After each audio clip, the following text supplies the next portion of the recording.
오늘 본문을 중심으로 함께 지어져 가느니라. 에베소서 말씀을 계속해서 살펴보고 있는데 오늘이 10번째 시간이더라고요.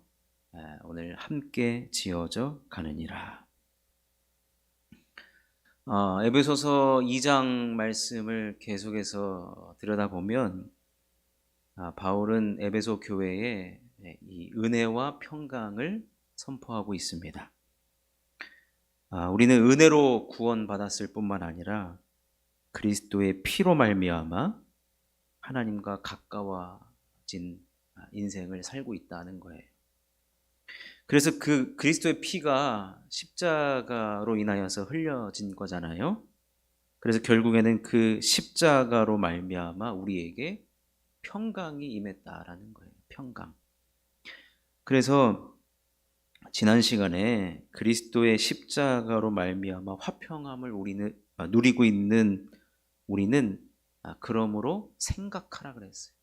우리 십자가로 말미암아 우리들에게 평안이 주어진 것을 우리는 생각하면서 그 평안을 누리고 그 평안을 전하는 자가 되어야 하면서 동시에 우리는 화목의 직분을 감당하는 삶을 살아야 한다라고 말씀을 드렸습니다.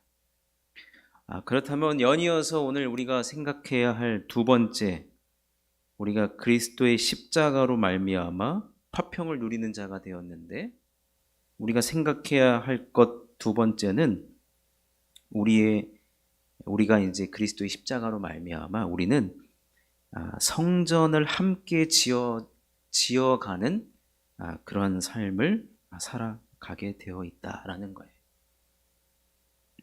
그럼 성전을 지어간다라는 것이 어떤 것을 의미하는지 오늘 세 가지로 살펴보도록 하겠습니다. 첫 번째로는 우리가 이제 교회를 이루는 구성원이 되었다라는 거예요. 교회를 이루는 구성원.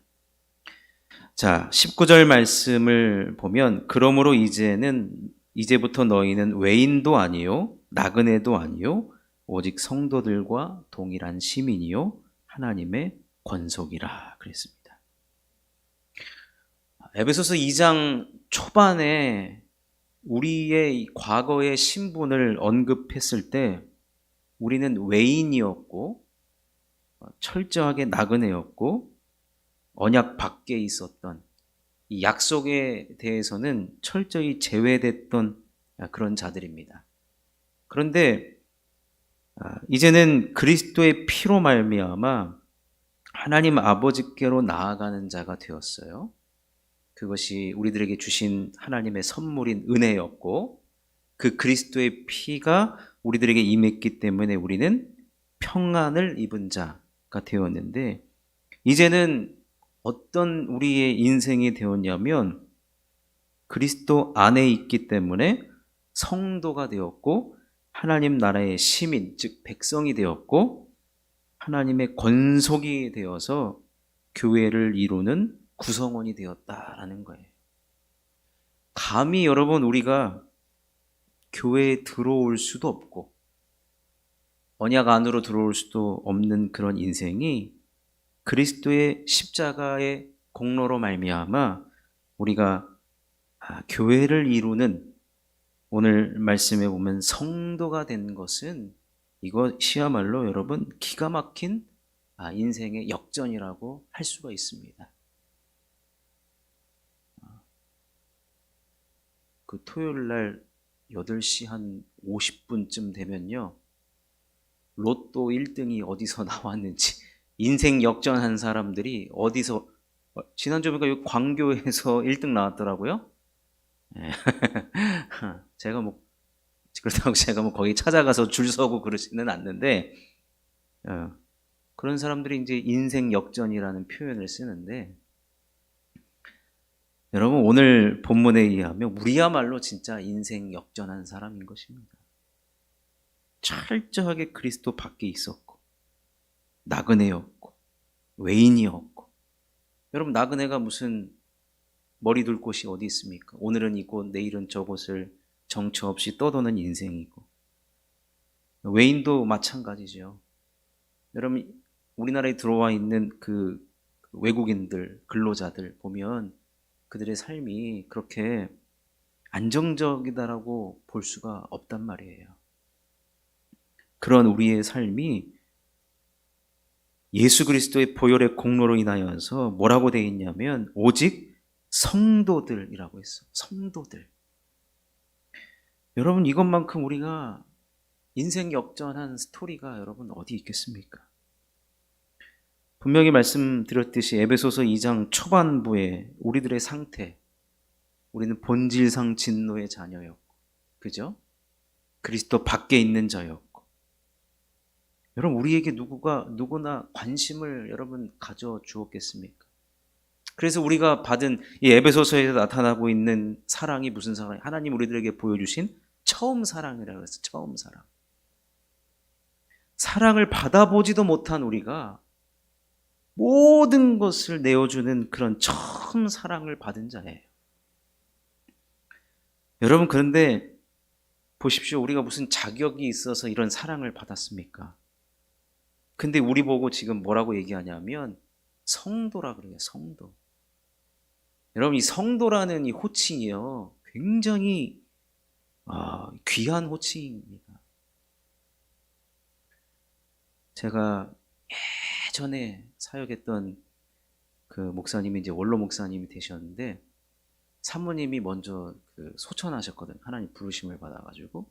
그런데 저는 그때 알았어요. 이 묘비에 사모 누구누구라고 하는데 그렇게 안 쓰더라고요, 그분은. 왜냐하면 나는 누구의 아내로 받았던 그 사모라는 사실 뭐 성경에 사모라는 말은 없거든요. 그래서 그분이 평소에 늘 성도라고 자기를 불러달라고 했어요. 성도라고. 근데 이제 성도라 그러면 교회에서 처음 오신 분을 이제 성도라고 이제 하니까 그래도 이제 그럼 나 권사직분 달라. 다른 사람들과 교육 다 받을 테니까 집사직분도 주고 권사직분도 받고 그래 나 묘비명에다가 권사 누구누구 써달라고 한 거예요. 실제로 그렇게 하셨어요. 그게 뭐냐면 이 성도라는 이 호칭이 너무 귀한 것을 알았던 것이죠. 여러분, 그리스도의 피로 말미암아 우리가 이 성도라고 부름 받았다라는 것 자체가 너무나도 감격인데 그것을 떠나서 지금 성전을 함께 지어져 가는 그 멤버십에 우리를 하나님께서 가입시켜 준 거나 마찬가지예요. 가입시켜 준 거나. 요즘에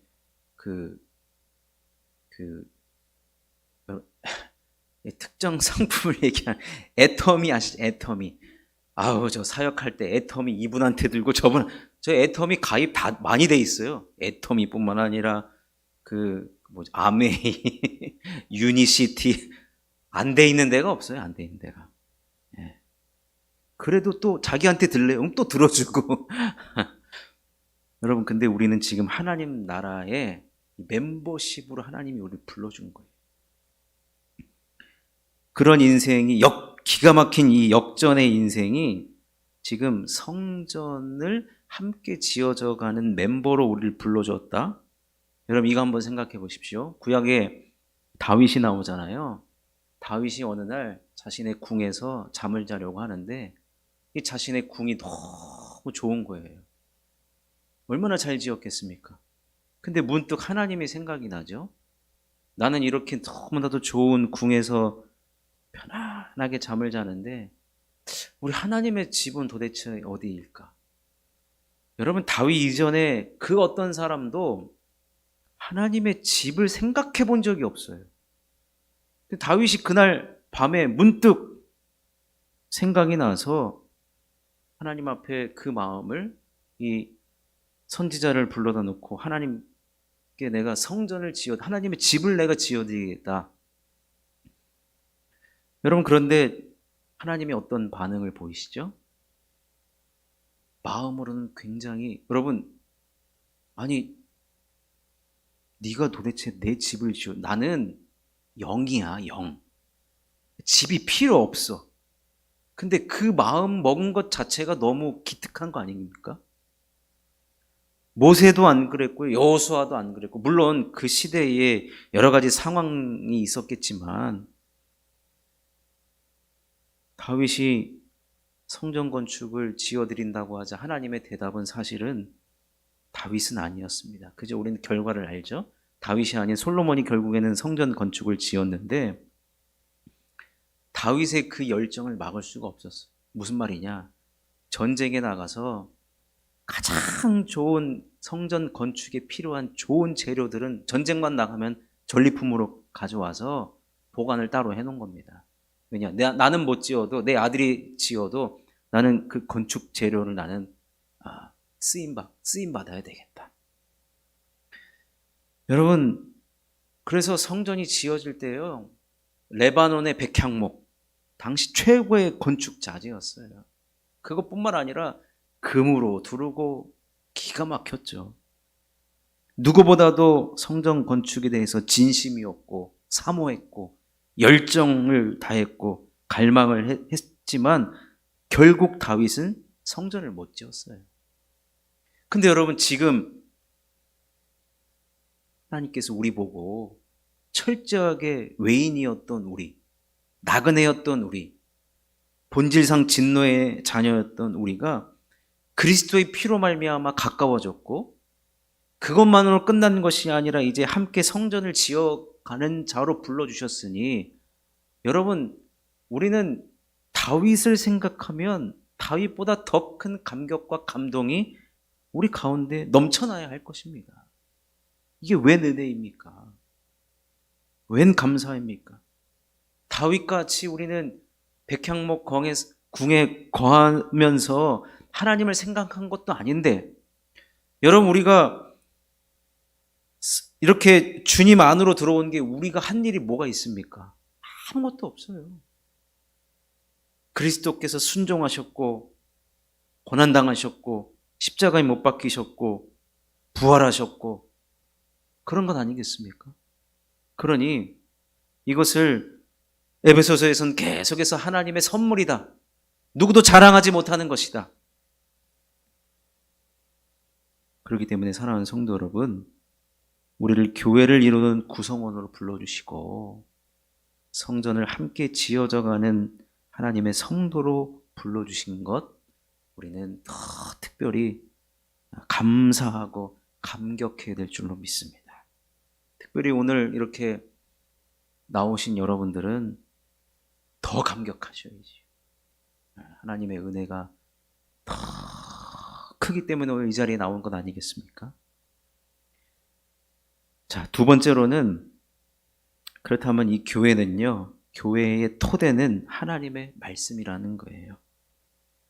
우리를 성도들이라고, 동일한 시민이라고, 하나님의 권속이라고 하며 교회를 이루는 구성원이라고 하는데,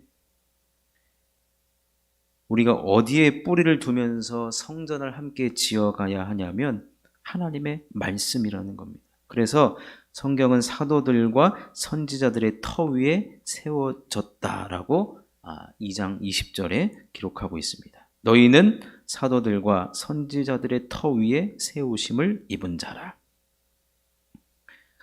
여러분, 에베소 교회는요, 이 센터에 있는 교회가 아니었어요. 당시 예루살렘에 있는 교회가 센터였단 말이에요. 중심이었단 말이에요. 에베소 지역은 철저히 우상숭배 지역이었고 외곽 중에 외곽이었습니다. 그런데 이 교회가 고난을 당하고 핍박을 당하니까 이 교회를 이루었던 구성원들, 즉 성도들이 어떤 마음을 가졌냐면,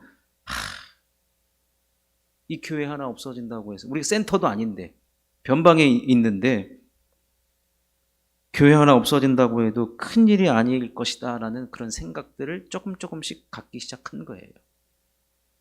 그런데 지금 웬일이에요? 감옥에 있는 사도 바울이 에베소 교회를 향하여서 편지를 쓰고 지극한 관심을 지금 보여주면서 뭐라고 이야기합니까? 아무리 센터가 아닌 외곽 지역에 세워진 교회라 한다 할지라도 모든 교회, 특별히 그리스도를 머리로 모신 교회는 사도들과 선지자들의 터 위에 세워진 하나님께서 사랑하시고 인정하시고 아끼시는 교회라는 거예요. 어느 곳에 세워졌든지 간에 그리스도를 주로 모시고 하나님의 말씀과 사도들과 선지자들의 터 위에 세워진 교회는 귀하고 또 귀하다는 거예요. 그 약함을 우리 하나님께서는 아시고 사도 바울을 통하여서 격려의 편지, 위로의 편지를 지금 보내고 있고, 그런 교회니, 정통성을 가진 교회니 자부심을 가지고 그런 고난과 환난과 핍박에서 승리해야 한다는 것을 말씀해 주고 있는 것입니다. 그러니 모든 교회는 사도들과 선지자들의 터 위에 세워진 교회입니다. 사도들과 선지자들이 했던 것이 무엇입니까? 하나님의 언약을 선포했어요. 하나님의 언약 위에 세워진 교회예요. 그렇기 때문에 이 사도들과 선지자들은 하나님의 말씀을 선포한 자들입니다. 사도들만 해도 말씀과 기도에 전무하던 자들이었어요. 말씀과 기도에 매진하던 자들이었습니다. 선지자들은 하나님의 말씀을 대언하는 자들이었습니다. 그렇다면 아무리 이방 땅, 저 멀리 외곽에 세워진 교회라 한다 할지라도 교회는 말씀과 기도의 토대 위에 세워졌다는 것입니다. 말씀이 기준이 되고 말씀이 중심이 된다는 겁니다. 말씀이 제대로 선포되어야 할 것이 바로 교회이고, 말씀을 따라 가르쳐야 할 것이 바로 교회인 것입니다. 말씀을 따라 기도의 소리가 높아지는 것도 교회이고, 따라서 성도들이 모이면 말씀을 듣고 흩어지면 말씀을 따라 살아가게끔 하는 것이 바로 교회라는 것입니다. 교회야말로 하나님의 마음을 대변하는 곳이 되겠고, 하나님의 뜻을 실현하는 곳이 바로 교회라는 것입니다. 그 교회가 어디에 세워졌든지 그리스도를 머리로 모시고 있다고 한다면, 사도와 선지자들의 터 위에 세워진 교회라고 한다면 그 교회는 귀하고 하나님 보시기에 귀하고 또 귀한 교회다라는 것입니다. 결국 교회는요, 오늘 2장 20절의 말씀처럼 모퉁이 돌이신 예수 그리스도가 중심되어져야 한다는 겁니다. 에베소서 2장 20절 말씀, 너희는 사도들과 선지자들의 터 위에 세우심을 입은 자라. 그리스도 예수께서 친히 모퉁이 돌이 되셨느니라. 여러분, 예수님 이 땅에 오셔서 말씀과 기도 위에 자신의 삶을 세워나가셨잖아요. 늘 구약에 나온 그 내용을 내가 응하는 주인공이었고, 구약에서 예언된 자가 바로 예수님이셨고, 또 예수님은 늘 한적한 곳을 찾아다니시면서 하나님께 기도하면서 이 땅에서의 하나님께서 맡기신 사명의 삶을 살아가신 것을 보게 됩니다. 따라서 우리는 이 그리스도의 말씀과 그 말씀에 따른 기도로 교회의 구성원이 되어야 된다는 거예요. 우리가 그리스도의 피로 하나님과 가까워졌고 이제는 교회의 구성원이 되었기 때문에 우리는 그리스도의 말씀이 우리들의 중심이 되어야 되고, 그리스도를 따라 기도하는 자가 되어야 된다는 것입니다. 자, 그렇다면 마지막으로 교회는 그럼 어떻게 지어져 가는가? 여러분, 교회는요, 이런 성도들, 하나님께서 부르신 성도들이 하나님께서 부르신 성도들이 지금 이 자리에 다 앉아 있어서 서로 연결되어서 교회가 지어져 가는 것입니다. 성도 한 분 한 분이 연결되어서 성전을 이루는 것이 바로 교회라는 것입니다. 21절 말씀, 그 안에서 건물마다 서로 연결하여 주 안에서 성전이 되어가고, 주 안에서 성전이 되어가는 거예요. 연결된다는 거예요. 우리는 이 말은, 먼저 중요한 말은 그 안에서라는 거예요. 그 안, 그리스도 안에서. 에베소서에서 많은 반복되는 표현이 바로 그리스도 안에서라는 표현이에요. 그러니까 이 말은 그리스도 때문에 우리는 그리스도 안으로 들어온 사람이 되었다라는 것이거든요. 결국에는 우리는 그리스도 안에서 서로 연결된다는 말에 주목해야 되는데, 결국에는 그리스도로 인하여서 소통과 교제가 교회 성전을 이루어가는 아주 중요한 요소다라는 거예요. 그래서 신앙생활은 결코 혼자서 이룰 수 없다는 것이 여기에 또 등장하는 내용이기도 합니다. 요즘 현대인들이 많이 개인화가 되어서 또 요즘에 뭐 유튜브에 뭐 찾아만 보면은 실시간 예배, 뭐 설교 많이 듣잖아요. 그러니까 이 안나가 성도, 이제 거꾸로 해가지고 가난한 성도가 이제 많아진 것이 사실입니다. 뭐하러 교회를 나가냐? 내가 혼자서 신앙생활 할 수 있는데. 교회가 싫다는 거예요.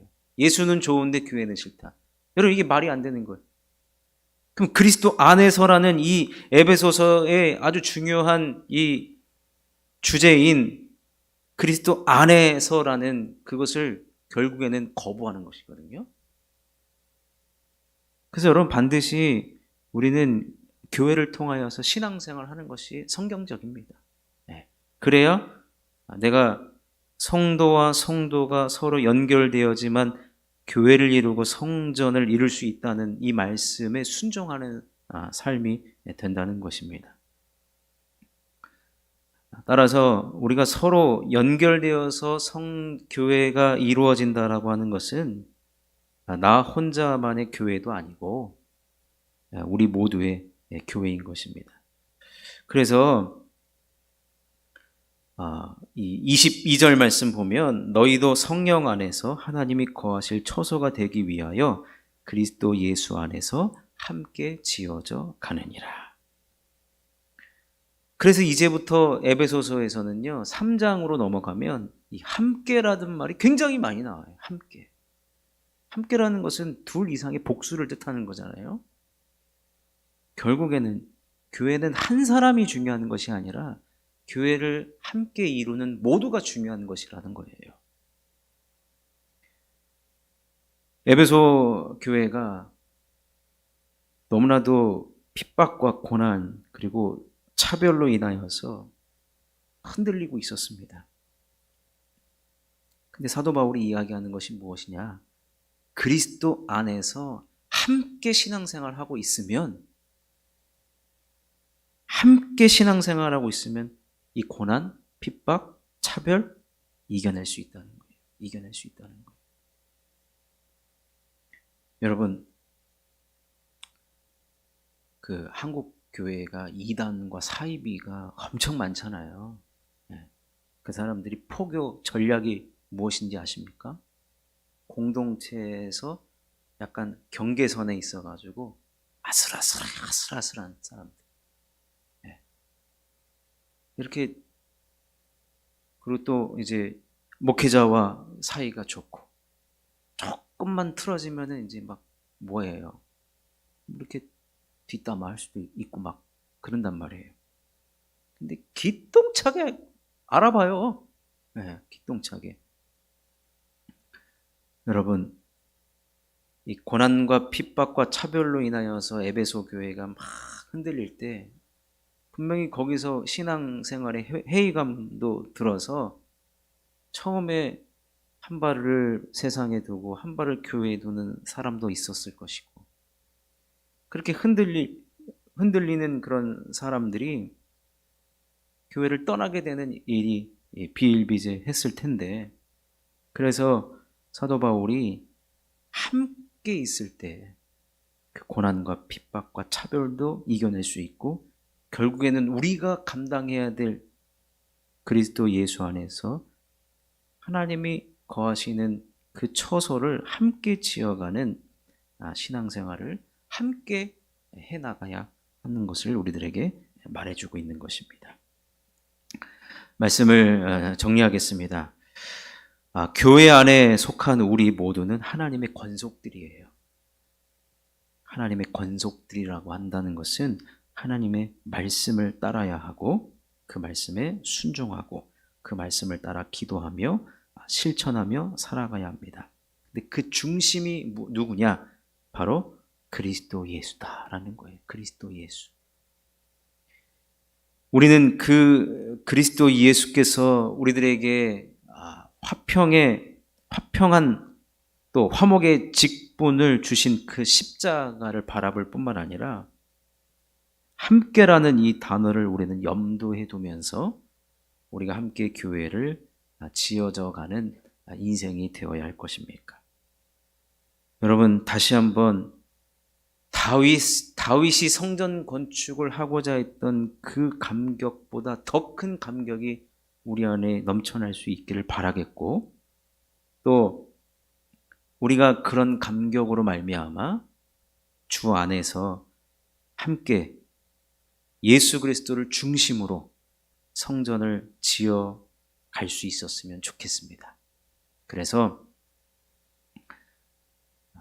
우리는 이런 감격으로 말미암아 함께 지어져 가는 인생이요, 하나님께 기쁨이 되는 인생이요, 또 특별히 우리가 공동체 안에서 신앙생활을 하면서 함께 서로 소통하고 교제함으로 말미암아 주님의 몸된 교회를 이루고 세우는데 함께 쓰임받는 저와 여러분이 될 수 있기를 주님의 이름으로 축원합니다.